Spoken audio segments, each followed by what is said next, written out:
Good morning, everyone. My name is Georgia, and on behalf of Carahsoft Technology, I would like to welcome you to our ClearML and Latent AI webinar, Accelerate AI Development and Deployment on the Edge for Mission-Critical Applications. With that, I'd like to turn it over to our speakers for today. Moses and Jags, the floor is yours. Thank you, Georgia. Here we go. Terrific. So today we'll be talking about how to accelerate AI development and how to accelerate deployment on edge devices for mission critical applications, which in our context, everything is mission critical, obviously. Yeah, next slide, please. Okay, some agenda. Welcoming, blah, blah, blah. Housekeeping, we did that, I think. We'll do a short introduction and then we'll just dive right into it. We'll share a few experiences that we had with the public sector. We'll share some use cases. We'll talk about how customers overcame their challenges. And then we'll end with some best practices, some housekeeping so that you can take internally, some questions that you probably need to ask yourselves and the management. And then we'll end up with a Q&A at the end. Feel free to push questions throughout the entire webinar. If possible, we'll try to answer them throughout the discussion. If not, we'll save some time for later on at the end of the webinar. With that, we can skip to the next slide. Jags, please start. Thanks, Moses. Thanks, Carahsoft, for having Moses and I here for this webinar. I would consider this more as a chat from two folks that have gone through and been in the trenches with our customers and how we implemented AI and Edge AI specifically for certain missions right within the federal government. So my name is Jags Kandasamy. I'm the co-founder and CEO of Latent AI. Prior to starting Latent, I ran another startup called AutoSense, where we had automated human hearing, listening to sound and identifying events. Exited that company to a New York Stock Exchange publicly listed company, and spun Latent as based on a DARPA technology out of SRI International about 5 years ago now, right? Journey has been awesome. Looking forward to this great discussion with Moses. Thank you, Jags. And I'm Moses. I'm the CEO and co-founder of ClearML.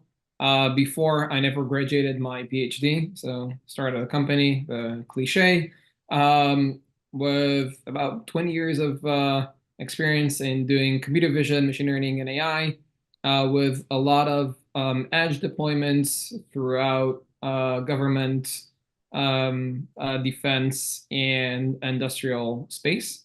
Today, we'll cover the combination of both ClearML and latent AI, because at the end of the day, when we're thinking solving complicated scenarios, and usually in these cases, these are complicated scenarios, you have to combine both the software infrastructure for the R&D phase and the software infrastructure for the deployment. And today we'll be discussing exactly how to do the two and really start with baby steps, because things are look way more complicated than they are.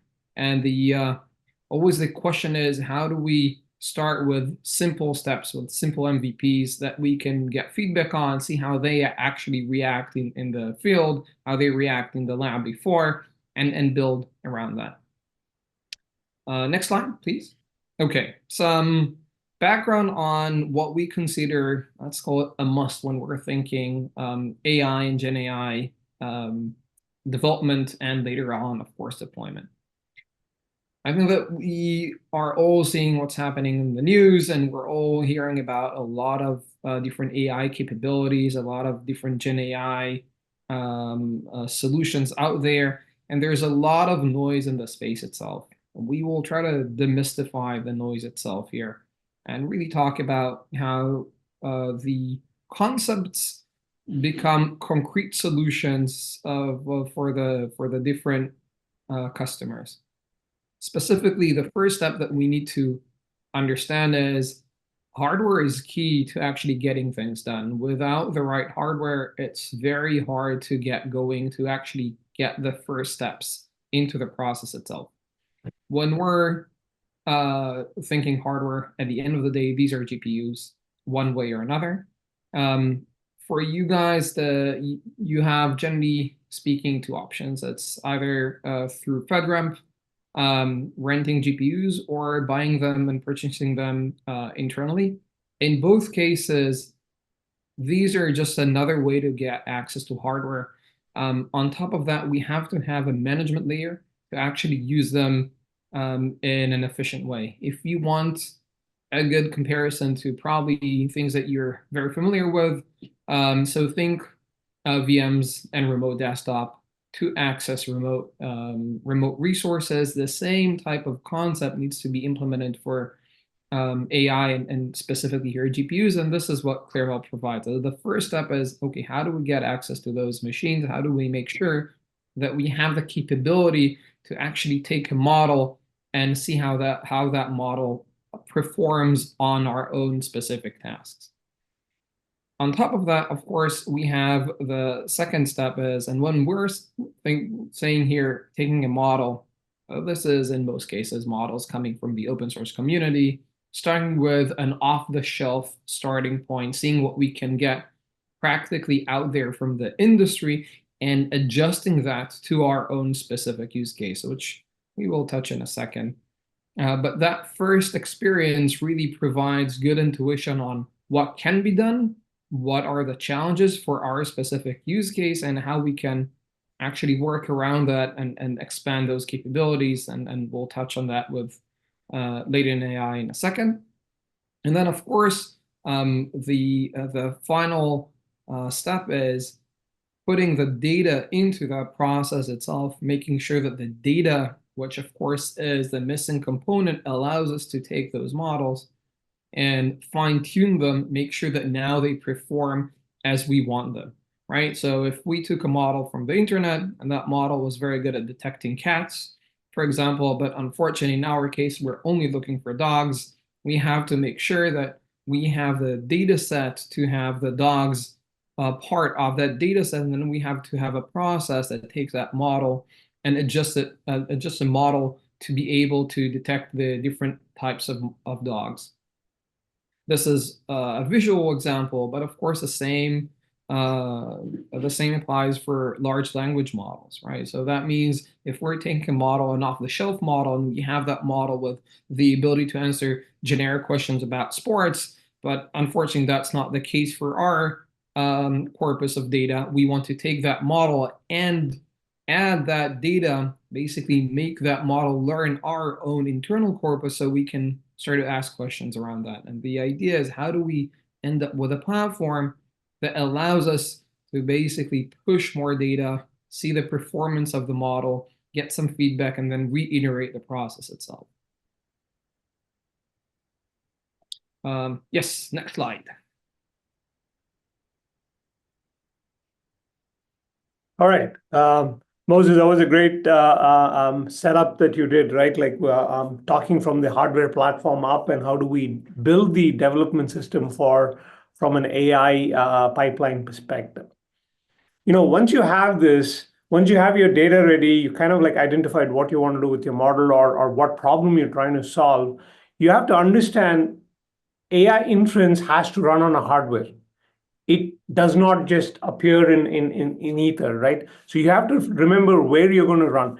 In a lot of mission critical systems, and also from a data provenance perspective, as well as a data integrity privacy perspective, you would like to process this at the edge where the data is being generated, right? A lot of this data is analog to digital conversion that happens at the sensor level. And how do we convert that? How do we process that and analyze that at the edge, at the source of the data, so that you're not transporting all of the data back to somewhere in the cloud or some other place that you need to store and maintain a lot of security controls around it and probably sits idle for a long time. How do you quickly process? How do you extract intelligence from it? That is where the Latent AI toolkit comes into play, right? I'll give you one example of why we started this and how it came about. I talked briefly about my previous company back in before I started Latent AI. We had automated human hearing. Basically, we were listening to sound and identifying events, and our first use case was in the manufacturing space for predictive maintenance. We had set up a device to listen to the sound, and we were sending data up to the cloud, and we were processing it in the cloud.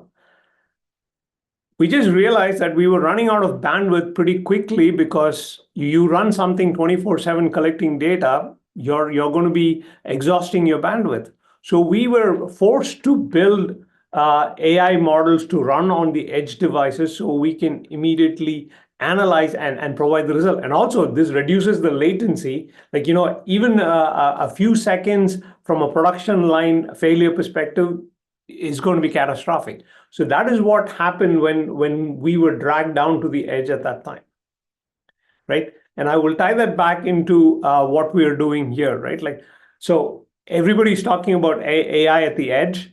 What we have done is we've built a complete pipeline that helps you train a model or bring your model and deploy it to different hardware targets that you have, right? Be it a laptop, be it a tablet, be it a drone, be it a small compute platform, medium compute platform, or large compute platform that is on the edge, that is away from a data center. That's basically what we do. We help you design your AI models, basically helping you go through the design parameters. Hey, do you need your model to be this % accurate? How much memory does it need? How much power does it can it draw? And what accuracies are you willing to accommodate here? And the file size as well, right? Like what can you store and what can you do, right? So that's kind of like where we help in the design part. We work with several hardware vendors, from the Dells, the HPEs, the one-stop systems, and others, to help you figure out that right hardware for your inference workload. Then on the optimized side, we actually take your models. If you already trained your models, you can bring it to the platform and help you optimize it and compile it for that different target, right? Like, be it an x86 target, be it a GPU, be it an ARM-based processor. We can compile that all for different hardware targets and help you deploy that in an optimized manner. And then once you deploy it, we provide you with the different runtime services.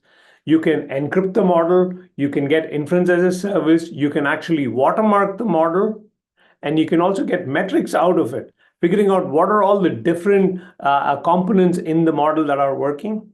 And also you can version control that model and figure out what version have you deployed. And watermark allows you to say, is this my model that is running over there? Right? Preventing man-in-the-middle attack, preventing some of the security issues. And we also expose these APIs in both Python and C++. And folks that work on systems at the edge know that C++ is much more powerful than using Python. So we give you both those options to deploy, right? And then we create this closed loop, so where your inference and your data can be flown back into the training cycle that sits on top of ClearML platform and bring it about, right? So that is what we offer from a Latent AI efficient inference platform perspective. Over to you, Moses. So a few points that you raise here, and I want to make it a bit more concrete in terms of use cases. So you mentioned, for example, drones. I think that this is something that it's very easy to imagine the limitation. So we have a payload limitation, which means whatever I stick on top of it, it has some weight. Yeah. Usually it is associated with a battery life, right? If I'm using a more powerful CPU, that means that I need to have a larger battery. That means I need to stick that to the drone as well. So there's limitation on that. And then there's a limitation on, okay, what's my bandwidth? The type of camera that I'm connecting to it. Let's continue with, I'm looking for specific dogs on top of a drone. Not sure why. But let's assume for a second I'm doing that. That means that I need to run a model on that specific drone, right? I cannot send it back to the cloud. The latency will be too high. That means that I need to get a model that runs on the drone itself. Here's my set of limitations. Limitations can be the weight, which is a byproduct of whatever I need to package on top of that. So let's assume like the CPU or the GPU, power consumption, the battery that I need to stick on top of that, and whatever else I need to add. And then I want to end up with a model that fits those kind of the envelope of the limitation. Is that correct so far? That is absolutely correct, right? So there are physical limitations on hardware and the mission parameters, right? You cannot. It is not your elastic cloud at the edge. Right, and I cannot spill over, right? Exactly. If this is not working, I cannot just send it back and then wait for another 5 minutes. Probably the dog ran away. That is correct. That's probably what I do with drones, I can assure you.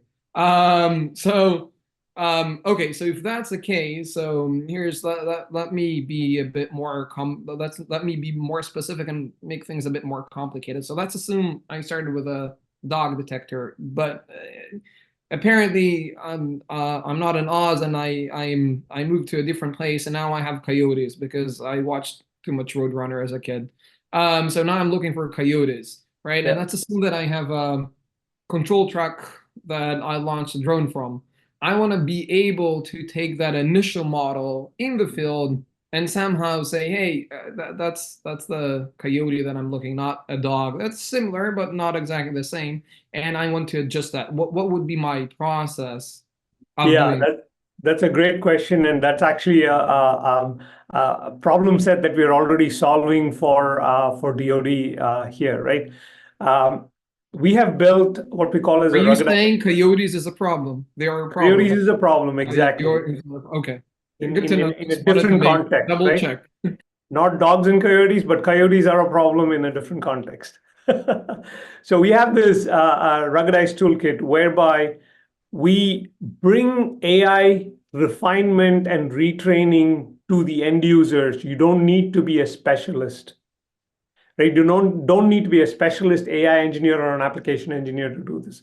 We've built this pipeline that you can actually label new data. That's the easiest process anybody can do, right? Okay, you take a 5-10 pictures of coyotes that you've seen and label them as coyotes, bring it to our RTK toolkit, and you start to ingest it in and click a couple of buttons, and it will start retraining the model. And the model will be ready to be output into, you can basically drag and drop into whatever asset that you have, right? Be it a drone, or you want to put it on your Android phone or something, we can do that as well. And you can walk around. Now your AI is now capable of detecting coyotes as well. Perfect. So what you're saying is I'm the technician sitting in my truck. I obviously have some photos of coyotes. I upload them to the backend, whatever that is. Yep. I have the initial model. I stick it in. I say, hey, here's the coyote. I press a button. I'm assuming, correct me if I'm wrong, this triggers something in the cloud, obviously where I have a larger GPU and I'm doing something with the initial model. No, this actually happens on your laptop locally. On my laptop. Okay. Yes. How long will that take if I'm running it on my laptop? It depends on the number of data points you're inserting, right? Like it can be anywhere between What is a good number for minutes to 60 minutes.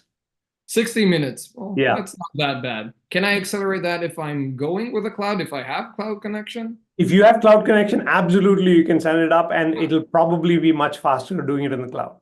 Okay, so I hear that Starlink works, well, basically everywhere. At least that's what they tell me. So at least in theory, I can. That's what you're saying. Okay. You can. Okay. How about words? Can we train AI to run probability and indicate based on words? Okay. Let's start on the, so now we're covering mostly visual data. Now we'll switch into language in a second. And because this is important, one of the attendees here asked about that. There's another question here in the Q&A. What's a latency between tagging and Coyote and deploying it? That's exactly what we just discussed. So imagine from Jags, you said an hour to a couple of minutes in the cloud-ish. Is that kind of correct? That would be my Including trying to find the USB port to actually upload it to the drone itself. Exactly right. So one of the things that we have developed is our sync capability, that we can actually upload the model, train model, onto the drones and other devices in a tactical radio network as well. Less than Okay. 50 Gbps link, we can upload the model, right? So that's pretty fast, and you can have the new inference engines running pretty quickly. So are you saying if the drone is already up in the air, I can update that with a new model? You can. This is quite amazing. As long as Yeah. I have the battery to actually keep it up and running, I'll be very happy. Okay, Absolutely. terrific. Okay, that means that we really need to be very quick with retraining, because Exactly. after an hour, the drone is not there. Exactly. So Okay. you Okay, have the this is option important of because doing both. this is exactly the type of things that we see in the field that usually in the lab we kind of tend to forget because we went to lunch. We don't care waiting an hour. Okay, this is good stuff. Okay, let's switch gear and talk about how things work. And now I want to take a step back and discuss a bit of the language models that we're seeing. So when we're thinking computer vision, those are a very good example. When we're thinking language models, what we're seeing that is interesting, we basically have two types of language model use cases. One is an internal one. Imagine that your organization has a ton of documentations on something. Maybe will resonate with a few people here. And imagine that these are pages over pages over pages of information, and most of the time no one will read that. What we want to build is basically a way for an expert to always know everything around a specific idea or as a specific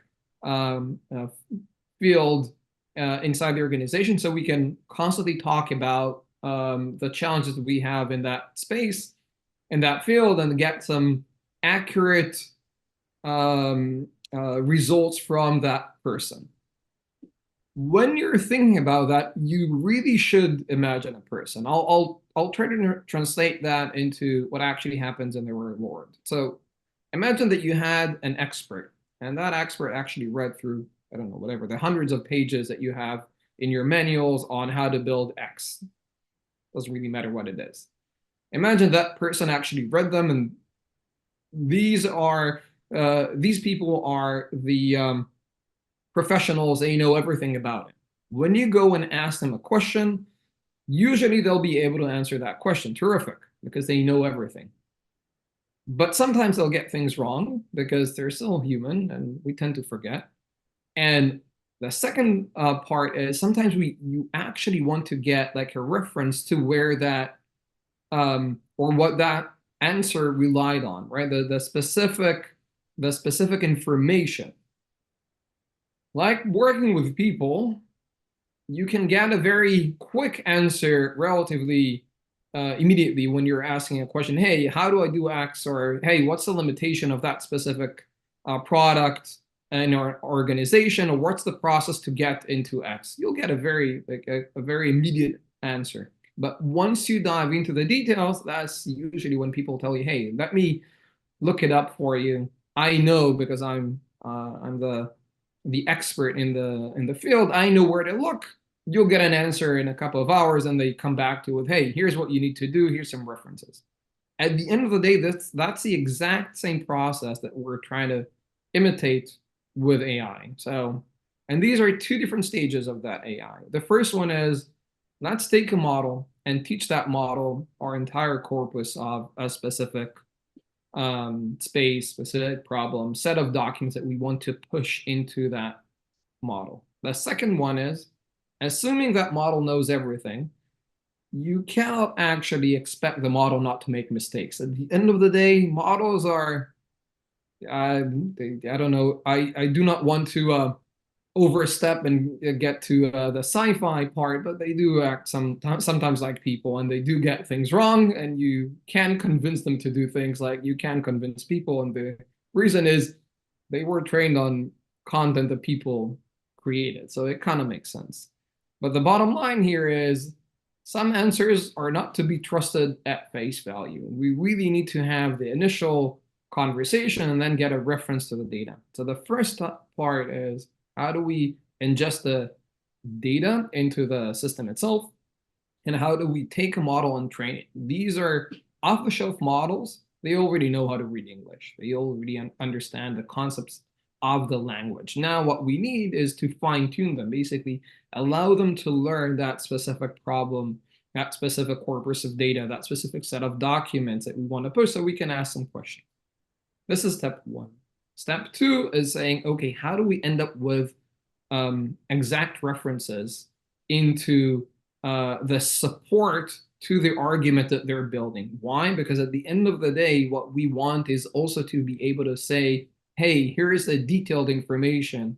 So us as the customers of that expert, we have the ability to actually dive and read further and understand bigger connections that are outside of the scope of the expert, right? That's why we came to the expert, to get their knowledge, to get their perspective. But then again, there's always a bigger picture.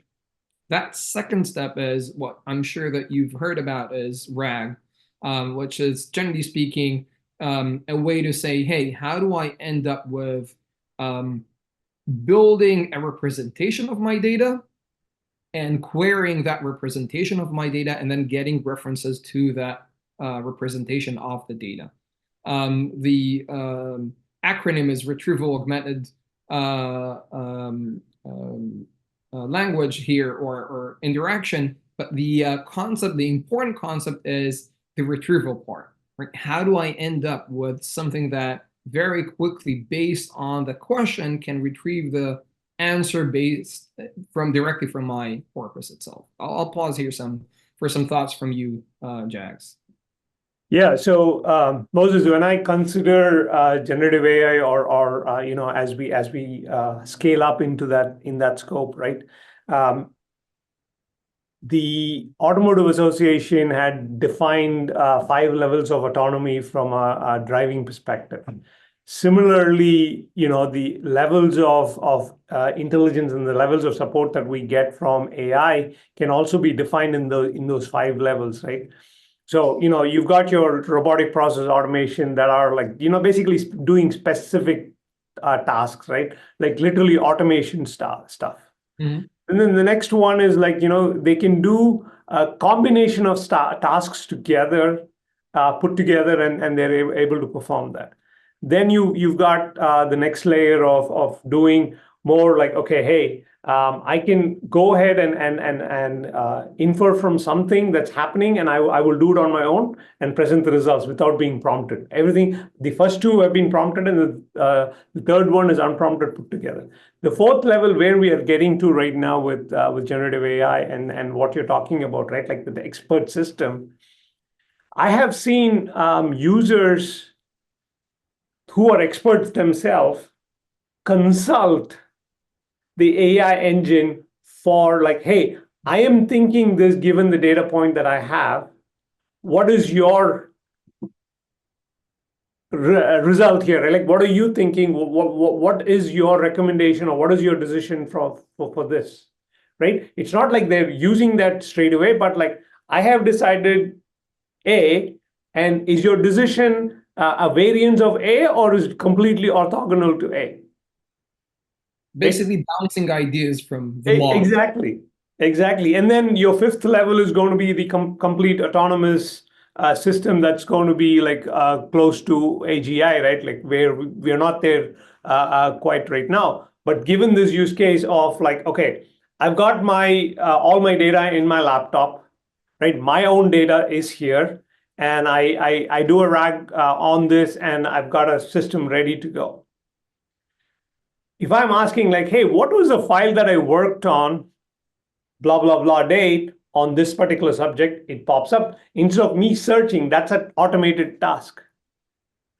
But at the same time, if I am doing a pricing analysis on something, and I do my pricing analysis and I have the data, and then I tell the engine to go, like, hey, you have all the historic pricing, you have competitive pricing analysis, go run a pricing analysis for me for this product and tell me what it is.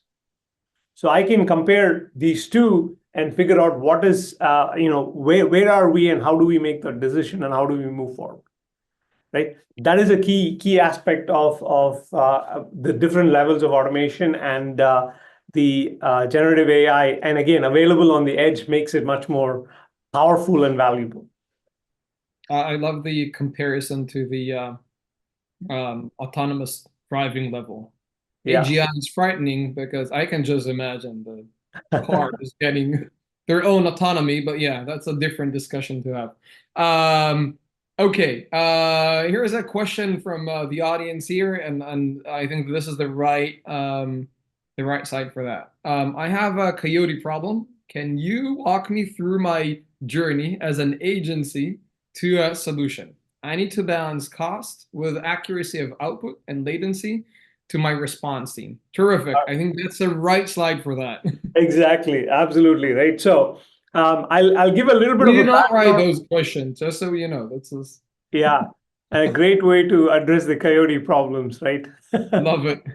Yeah. Please. So Moses, I'll start off with why I came up with and how I came up with this network continuum, right? Mhm. In 2015, 2016, if you guys remember, economists published the article that data is the new oil. When I read that, my first thought process was, if data is the new oil, the one thing that I know about oil is that it goes through the distillation tower up, and at every layer of the distillation tower, you extract different products, right? I paid attention to my chemistry class in my high school, right? So I got to give kudos to my chemistry teacher to keeping my attention there. So if we apply a similar concept in the computing networks, data is, as I said, right, generated at the edge, analog to digital conversions. You have cameras, sensors, keyboards, mouse, like a lot of things that are converting those actions at the edge, and then the data passes through several computing infrastructures along the way before going to the cloud, as we know. Each one of these layers have different aspects of compute available, and they are heterogeneous. Some have ARM processors, some have NVIDIA, some have Intel processors, some are small boxes, medium-sized boxes, pizza boxes. You can think of all the varieties of boxes available there. How do we right-size the model, AI model? Through Latent AI technology, you can right-size the model and deploy it at the different layers to go and do its intelligence. So let's look at this coyote problem, right? Let's say the coyotes are now migrated to the south, near our southern border. Okay, we have an understanding of what the coyote looks like in a sense, right? You can put that coyote, no coyote model up on the drone itself. So the drone is let me take a step back before that, yeah, because you mentioned something that is important. Okay, that's okay, and this goes back to the question on coyotes, but it's important to understand that intuition here is important, and very quickly you'll realize that the intuition can actually be a shortcut for a lot of stuff. So let's take the coyotes as a good example. Yeah. Let's assume that we know, because when we look at a coyote, we say, hey, it's kind of like a fox or a dog. So we know that the problem is similar. We also know, okay, here's a set of cameras and the viewing angle of that camera. So we have to start with the things that we know and that we have off the shelf, right? Off the shelf is, I'm talking about a lab, right? And I'll revise that in a second, but we'll start with the lab itself, right?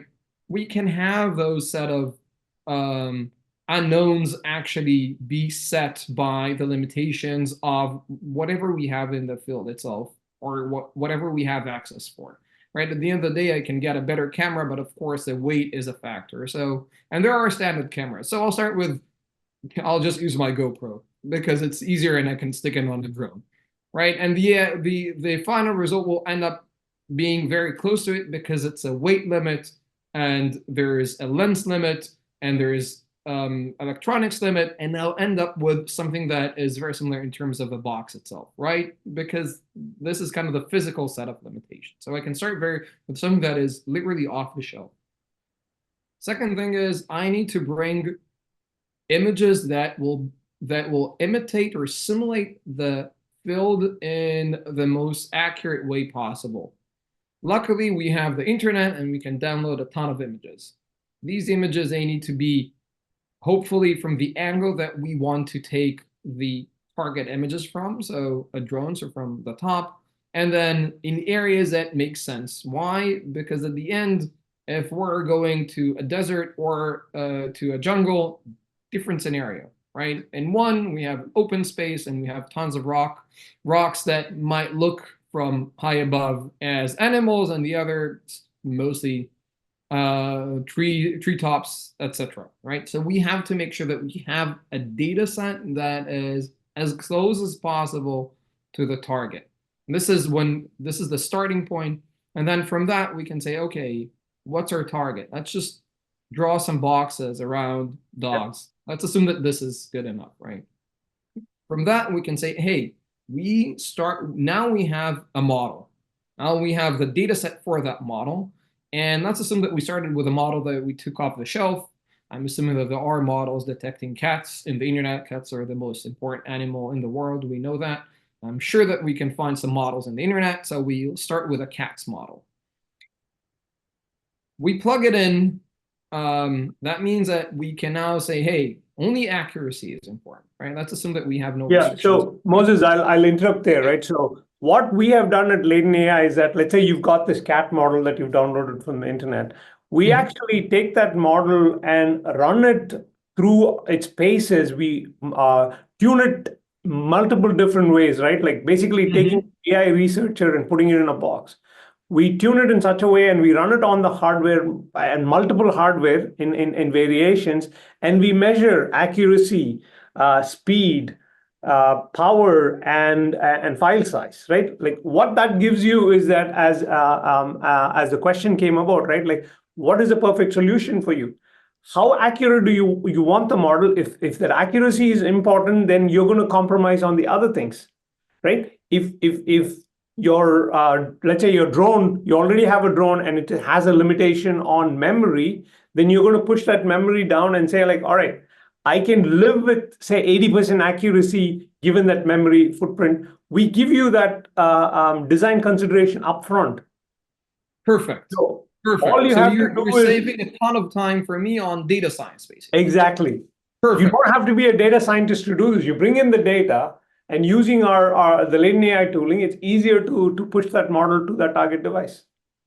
Amazing. So I take that, and now together we put that into the field itself, right? So we have something, and it's not actually coyotes, but it's close enough, and now we understand what we can do.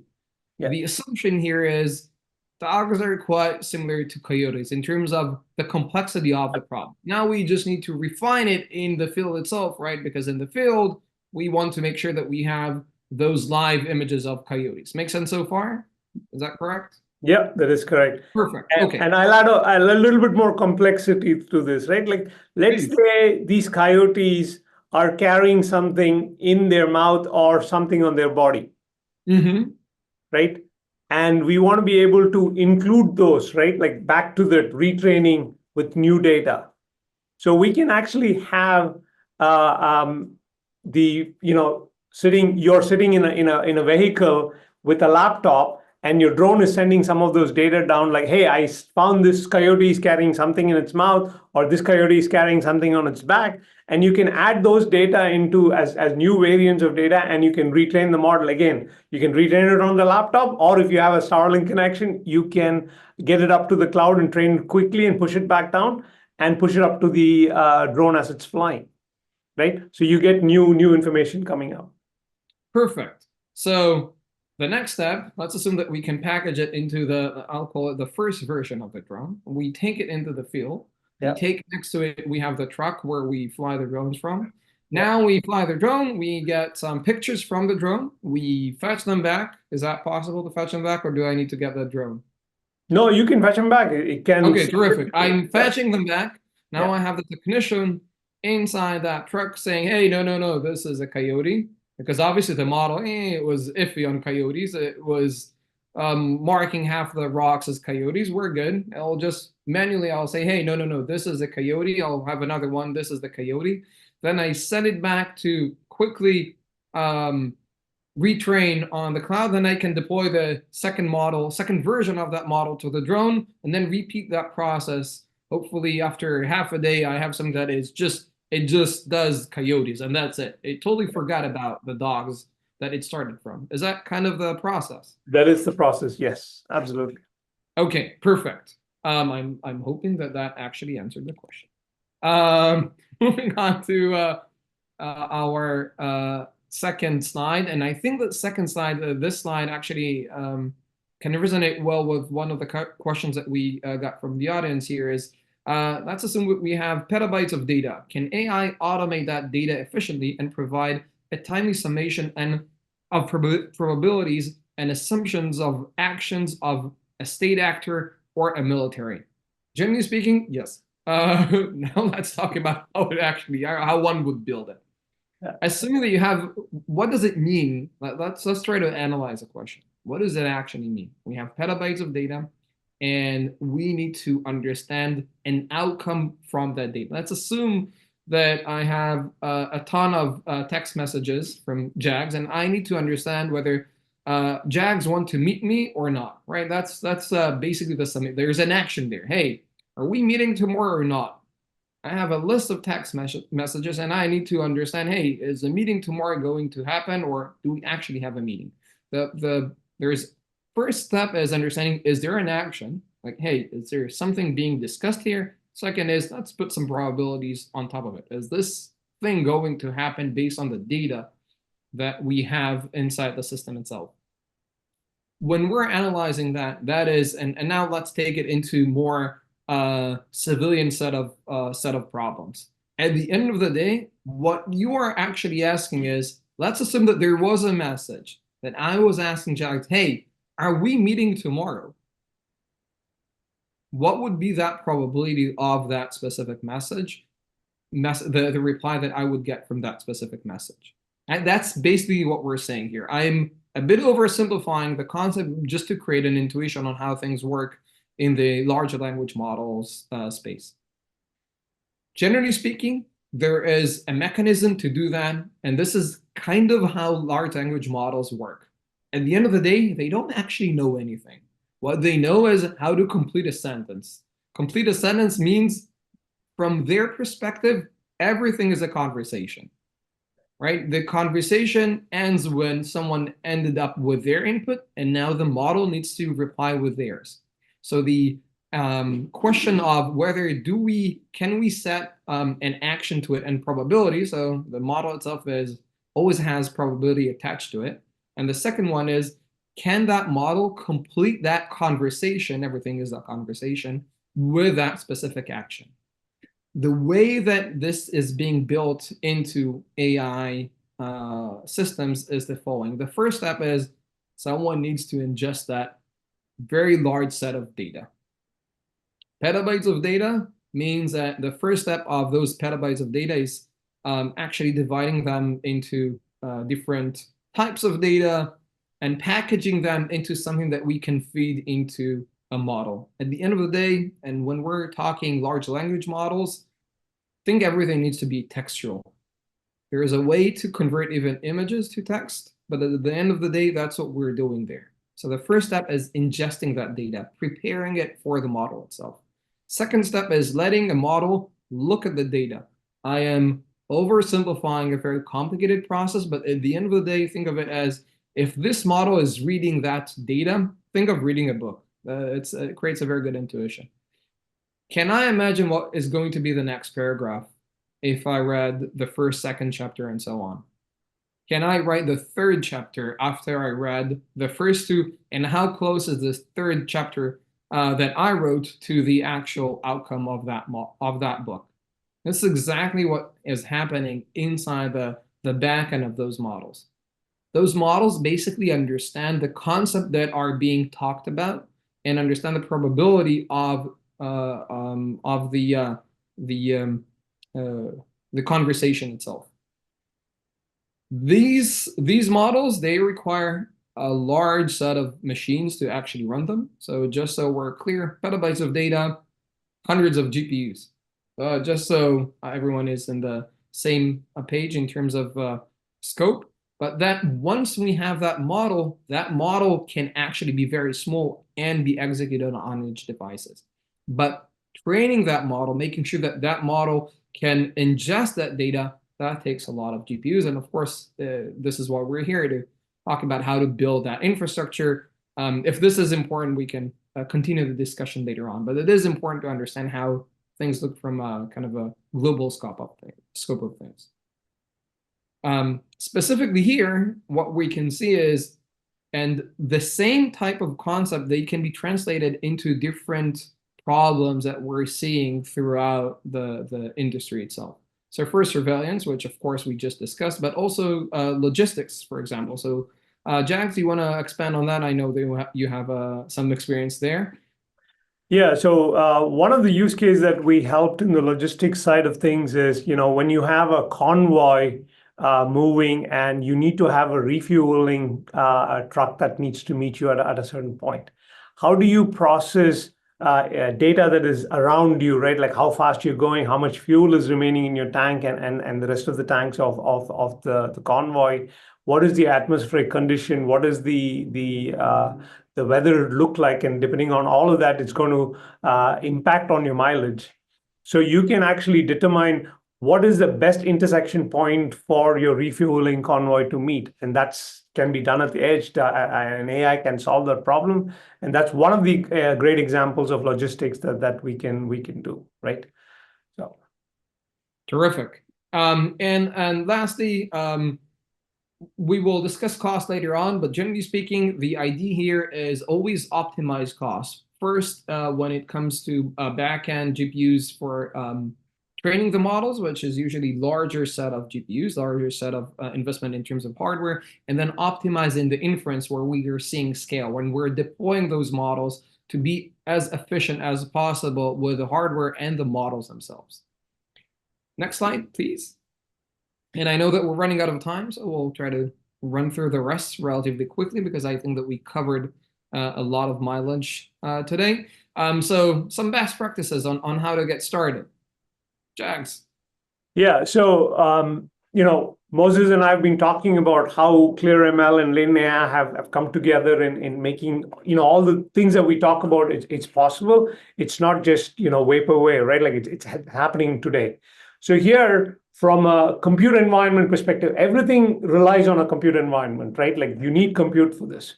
So starting with ClearML on the compute from a training perspective, and then Latent AI provides you with that model, data, hardware combination, what we call as a recipe, right? We start with that, and then we provide that training.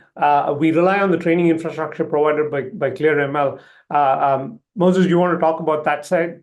Yeah, maybe a few words. So at the end of the day, we mentioned some GPUs, we mentioned cloud, we mentioned on-prem. There's need to be, of course, an infrastructure to manage workloads on top of them, make sure that they are shared among the different organizations, make sure that they're different tenants inside the organization will have secure environment to run their workloads, and make sure that at the end of the day, we get to a place where we can automate things. The idea here is always strive to get to a place where things are driven by the data. That means it can be automated with new data coming in and better results at the end. And that's kind of the collaboration that we're discussing here today, is how to get there as quickly as possible. Yeah, so from there, as we pick the recipe up, we finish the training process, then we optimize it for your particular hardware, right? That optimization process includes compiling the model into binary code for the target hardware. And everybody knows if you run it on assembly, it runs faster, right? Like that's what we provide. We are optimizing for those aspects. And then once we do that, we are able to secure the model. We can actually encrypt. We know the government has better encryption than anybody out in the private world. We actually provide you with options to swap out our encryption module with what you bring in. encrypt the model, deploy it, and also put some watermarking on there saying like, and version control as well, saying that this is model 1, model 2, or model version 10, and put that in there. And then we push it on to the pipeline to get feedback from the deployed model through ClearML. And so this becomes a cycle. One thing you have to understand is that it is not like software development that, you've got a set of rules that you define and you deployed your application, you deploy it and forget it, right? It'll run for time to come, it'll run. But AI models are something that will start to decay, that will start to drift. Because as conditions change, as the new data that's coming in changes, your model is not going to be able to keep up. Think about us, right? Like as human beings, as we are in workplace, the tools and technologies, techniques that we learned in college or whatever we continue to work with that. The moment new things evolve around us, we need to go get that re-education to continue to apply and prosper, right? Similarly, an AI model needs to be retrained. And that's why the ClearML retraining pipeline works with Latent AI to make sure that the models are always updated and always smart and performing what you want it to perform. Perfect. And that's a good segue to a few finishing slides onto Latent on Latent AI, Jags. Yeah. So we are already deployed in the Navy. We're working with the Army as well as the Air Force and also Special Operations Command, right? Like with SOCOM in Tampa. We have to understand that time is a weapons platform. Okay? AI needs to be updated and AI needs to be deployed at the speed of a battle and not at the speed of bureaucracy. Okay? We help in rapid prototyping, adapting the AI model faster than the adversary in the battlefield or even in domestic situations, right? Anyway, time is something that you're never going to get back. Our goal is to take the AI research into a black box so that you can go and solve your mission problems rather than worrying about the AI core set of things. All right, back to you, Moses. Thank you. So next slide, just some background on ClearML and then answering a question here from the audience. So ClearML is already deployed in multiple defense and public sectors. We are fully air-gapped compatible. That means we're also open source. This is why a lot of organizations choose to install us. That means 100% visibility into the infrastructure itself. There was a question here from the audience on automating the feedback and data and drift. This is exactly what ClearML does. So essentially building those automatic loopbacks, making sure that every step in the process can be reproducible, redeployed, and automated. If you're thinking large language models, large clusters, FedRAMP or on-prem or air-gapped, and have a set of compute that you need to manage and AI workloads that you want to start to deploy and get your hands dirty with, we're here to help. Yeah, next slide. I know that we only have 3 minutes, so we'll try to wrap it up very quickly. We already answered all the questions from the audience, so I think that we got that covered. But I think that a few things that are important, and these are, think of them as questions for you guys, the audience, how to actually get started and how to analyze what's happening inside your organization and what are the next steps from your perspective. Jack, do you want to highlight on a few here? Yeah, definitely, right? Like I would touch upon the budget side of things, right? Like training. Diving right into it, huh? Yeah, absolutely, right? Money drives everything. Your training is going to be a few times, but your inference is going to be millions and millions of times. Right? So your inference hardware cost is going to be more critical than your training hardware side of things. Okay? And training hardware is usually a shared resource, but your inference hardware is not. Very true. Think about that as you are planning out your projects. I like that approach. Training is relatively small when you're comparing it to the deployment and inference side of things. 100% agree. Okay, a few more things here. How to get a hold of you? Carahsoft is here to provide you with the contacts. So feel free. Things that are important before you get a hold of us. Some homework on your end. Define a goal. Exploration is terrific, but exploration does not lead to actual results. Just start small. The smallest thing possible that brings value. If you're onto cats, that's terrific. Start with the kittens. Why? Because they're smaller. I'm making it up. I don't know how cats work. Start with the smallest problem that you can think of and start there. There is no need to solve everything at once. Once you get some experience with how AI works for you, you'll have better intuition on what's the next step. There's no need to plan ahead 5 years from now, and I know who the target audience here is. It's fine to put it on paper, but the reality is things change. Our entire world changed in the last 5 years. So we have to think what's the next step for the next year, not what's the next step in 10 years from now. The technology is changing way too quickly to project to that. So really start small and understand what brings value to you, and then we can help you get there as quickly as possible. And I think that with that, we covered everything. Wonderful.